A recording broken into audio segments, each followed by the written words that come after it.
मौर्य नामक क्षत्रिय वंश में चंद्रगुप्त ने जन्म लिया था और इसलिए वह चंद्रगुप्त मौर्य के नाम से विख्यात हुआ। ईसा से 6 शताब्दी पूर्व चंद्रगुप्त के पूर्वज पिपलीवन नाम छोटी सी रियासत में राज्य करते थे। उन दिनों में मगध का राज्य शक्तिशाली था।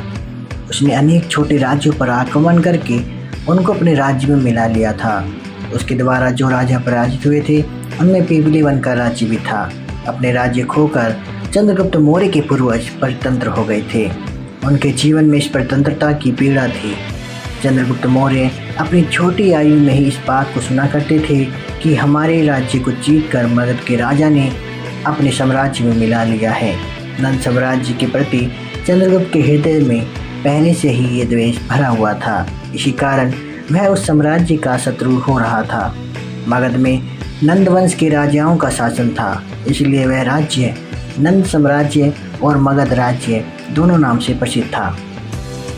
उन दिनों में राजकुमारों को शिक्षा देने के लिए तक्षशिला में एक विद्यालय था।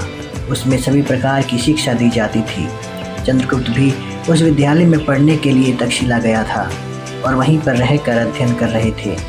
उस विद्यालय में जब सिकंदर तक्षशिला पहुंचा, उस समय चंद्रगुप्त वहां पढ़ रहे थे। उस विद्यालय में चाणक्य शिक्षा देने का काम करते थे। उनके साथ चंद्रगुप्त की मित्रता थी। चाणक्य राजनीति का पंडित थे। सिकंदर के संबंध में बहुत सी बातों की जानकारी प्राप्त करने के बाद उन्होंने चंद्रगुप्त को परामर्श दिया कि अगर वह सिकंदर से मिले और नंद साम्राज्य के संबंध में वह उसको प्रोत्साहन दे तो बहुत कुछ लाभ उठा सकते हैं।